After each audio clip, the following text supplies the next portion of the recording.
Hi, I'm Brian Kearns, and this is my case study on parental apathy, module number 14 for school community relations. Okay, first thing I want to do here obviously is we need to identify what the problem is and also analyze it a little bit to see what we're dealing with. So, what do we know? As far as the case study is concerned, we know that parents are apathetic with their participation in the school. There's no PTO, there's no PTA. Also, it really seems like the principal is apathetic towards the parental involvement in the school. He doesn't believe that they're going to. He said he tried a couple years ago to get them involved, but it hasn't, and so he's just given up on that. So we're looking at two very apathetic parties here. The last thing that we definitely do know, though, is that when presented with the meeting about parental involvement, some parents did show up, which is a huge step showing that there are parents that do want to be a part of this. Some things that we still need to know to really gauge where we're at and what we really should be doing. One of the first things I thought of is how well our parent teacher conferences attended. If we have a lot of parents coming to that, that's a great way to start getting information out and getting more parents involved.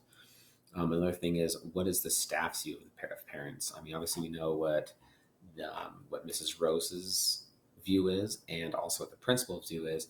But what do the staffs feel about the parents? Do they see more involvement than we do? And then finally, what is the parental attendance like at other school events? Do they attend concerts? Do they attend sporting events? Those are big things, because if we're seeing a lot of parents there, once again, it's a good chance to really gauge where the community's at and talk to people and see what's holding them back from being more involved in the school away from those events. So the problem the problem that I really feel that we're really looking at here is how do we develop leadership within the parental community of the school? How do we get parents involved, but really how do they take that next step? So my proposed plan of action is obviously the case study ended with discussing with the principal if they should actually go ahead with the meeting, even though only 8 parents showed up. My response to that is 8 parents still showed up. We should definitely have the meeting. The meeting is about parental involvement, and so these are parents that know what it's all about, why they're there for, and so when we talk to them and get their input, we can find out how we can improve that situation. We can get their ideas. Another thing I want to really do is have parents take on leadership roles. I mean, these parents that showed up, these are the parents obviously that want to be committed to this and getting more parents involved, and so they're going to be more invested in getting other parents to come in and get involved with this too. And the last thing is to have an open line of communication with the school. We need to be contacting these parents and have that communication line open with them to ensure that it is still ongoing and that they feel needed and wanted and involved. In order to implement this plan, I think a big thing is since I'm new to the school, I would need to get to know each of these parents and learn their names fast. That's the easiest way to make people feel important and wanted is to memorize, is to know their names and use their names when you see them. Another thing is to get their input and record it, not just, ask the question and get the answer and then move on, but take time to record that. And then once the meeting is completed, sitting down, getting all the stuff all typed up, and then sending those minutes to all the people who were in attendance. That way they can remember and it's still fresh in their minds. Obviously, that means getting their contact information, getting their email and their phone number. And the last thing, in order to really implement this plan, is to make assignments. Like these parents need to have some kind of process or something they need to be doing, and then we need to follow up with it as well. Make sure they know that we'll be following up with it. So what is best for the students? Like, why does this plan really work for the students? I think the big thing is, and I've talked with my staff members and my administration about this a lot, is that the number one factor when it comes to student academic success is parental involvement in family life. Nothing can substitute it. I mean, you look at poverty rates, you look at race, you look at all the other data you can look at, but the number one thing that affects academics in a school is family life. If students have a good relationship with their parents and their parents are involved in their education, then students do better. And it's that fine line. You can't be that helicopter parent that does everything for their kids, but you need to have that um, that just that involvement, that expectation, that education is an important thing. So some of the supporting examples for my plan with this data is number one, 8 parents did show up. There's some interest. There's no reason to cancel a meeting if there's 8 parents that show up, especially when we're talking about parental involvement and this meeting is about parental involvement. By canceling the meeting, if people are there, you're showing them that the school doesn't care and they don't want to have parental involvement at all. Um, and so, I mean, the fact that the parents know about this, they want to help out. That's the big data. That's the big examples that we're looking at right here with this case study. Is that the principal's initial thoughts that no one would be interested in this kind of stuff is incorrect. There are parents that are interested. So a little bit about what my thoughts, what I was thinking about during this. My first thought, obviously, is like the whole interaction between Mrs. Rose and the principal. I mean, what is the principal's deal? Is he really this apathetic towards parents? Does he not want their involvement? What steps has he actually taken? That was one of my first thoughts I had.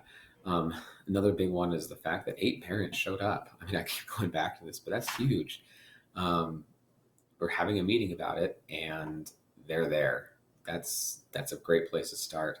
And then as I was looking at this, it didn't give me any context as to what John F. Kennedy School was, if it was a high school or elementary school or middle school. And me being a high school teacher and wanting to be an administrator in a high school or a middle school, I really looked at this as if JFK was a high school. So that's just kind of where my thoughts were with this whole, with my plan and implementation.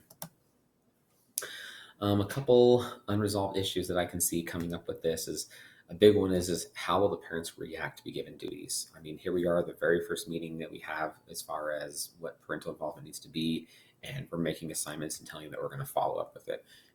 How are they going to feel about that? What's their going to be reaction about it? They're going to feel like we're stepping on their toes, or are they going to be gung ho, or they want to take the bull by the horns and go after it?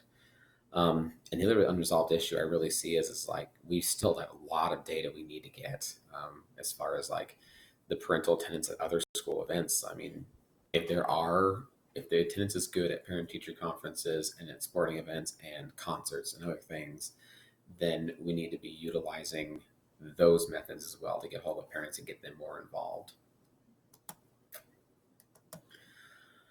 So how did I promote the academic success for students and even for parents? The big thing, like I said earlier, is that by getting parents more involved, student academic performance increases. It's a proven fact. It's this. I've seen it with my students. The students that have active parents in the school are always doing better.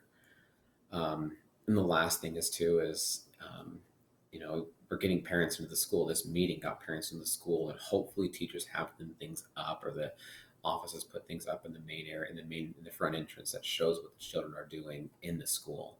And so kids know that their parents are seeing what they're doing and they want to leave an impression. Promoting the well-being of students and parents. I mean, I'm a big believer in practicing what you preach. If we're trying to get more involvement with parents, we want this not just to be like a solve the problem now situation. We want this to be continuously solved from here on out. And so with my plan of action, by getting these parents involved, students are going to see that example of their parents being involved in this, and they're going to want to continue that because that's what their parents did. That's what I mean. I do things because my parents did it. Hopefully those are all good things. If they're not good things, and hopefully I'm breaking that trend. But if it's good things, I want to do it as well. Parents showed up and we held the meeting. It shows accountability, and it shows that we didn't want to waste their time. I think that really promotes the well-being for the parents as well. And then finally, about my action with my plan and how I'm going to implement it, we made them feel important. They showed up. We held the meeting. We got to know them. We asked for their input. They feel important, and it just shows that we want them to be involved, and they want to be involved because of that. And finally, how do we promote the communities of engagement here? I mean, the big thing is, first of all, we had the meeting and we got parents' input and recorded it. That shows the relationship that we have with parents and how we want to develop that relationship. We also got their contact information. We got their email, their phone number, so we can keep that communication open. hopefully they have ours as well. I mean, they responded, and we have the school website, and so they can find my information. But I'd pass that along to them as well on my school phone number. That way, they know that if they have questions or concerns, they can reach out to me, and I can reach out to them for help with them as well. And then finally, we promote leadership among the parental community. I mean, we live in a world where we need as many leaders as we possibly can. We got to have some followers, but there's nothing wrong with being a leader follower. But promoting that leadership and getting more people involved will increase the parental involvement from there on out.